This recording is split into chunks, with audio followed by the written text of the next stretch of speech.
3. Our inquiry concerning happiness has not so far taught us much that is not already common knowledge.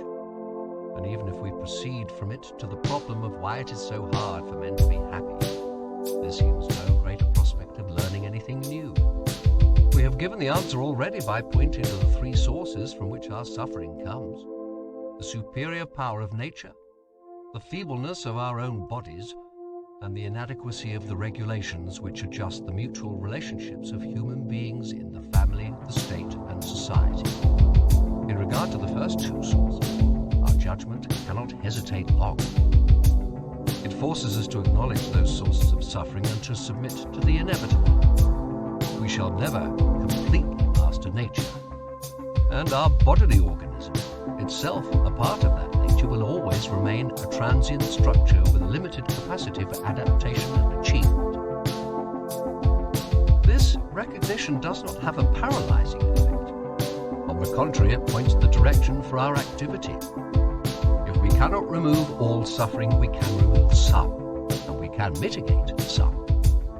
The experience of many thousands of years has convinced us of that.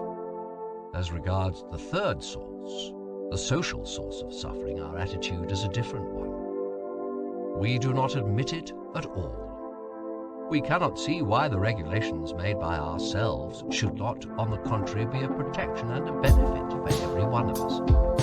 And yet, when we consider how unsuccessful we have been in precisely this field of prevention of suffering, a suspicion dawns on us that here too a piece of unconquerable nature may lie behind. This time, a piece of our own psychical constitution. When we start considering this possibility, we come upon a contention which is so astonishing that we must dwell upon it.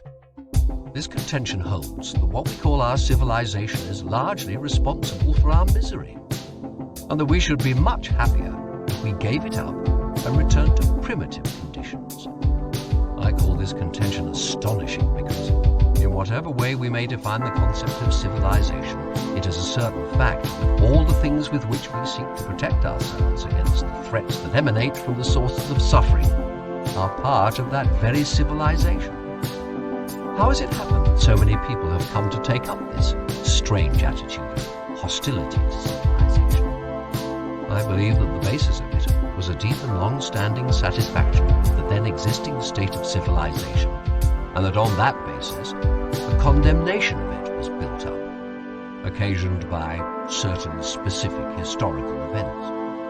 I think I know what the last and the last but one of those occasions were. I am not learned enough to trace the chain of them far back enough in the history of the human species, but a factor of this kind, hostile to civilization, must already have been at work in the victory of Christendom over the heathen religions. For it was very closely related to the low estimation put upon earthly life by the Christian doctrine. The last but one of these occasions was when the progress of voyages of discovery led to contact with primitive peoples and races. In consequence of insufficient observation and a mistaken view of their manners and customs, they appeared to Europeans to be leading a simple, happy life with few wants. A life such as was unattainable by their visits with their superior civilization. Later experience has corrected some of those judgments. In many cases, the observers had wrongly attributed to the absence of complicated cultural demands what was in fact due to the bounty of nature and the ease with which the major human needs were satisfied. The last occasion is especially familiar to us.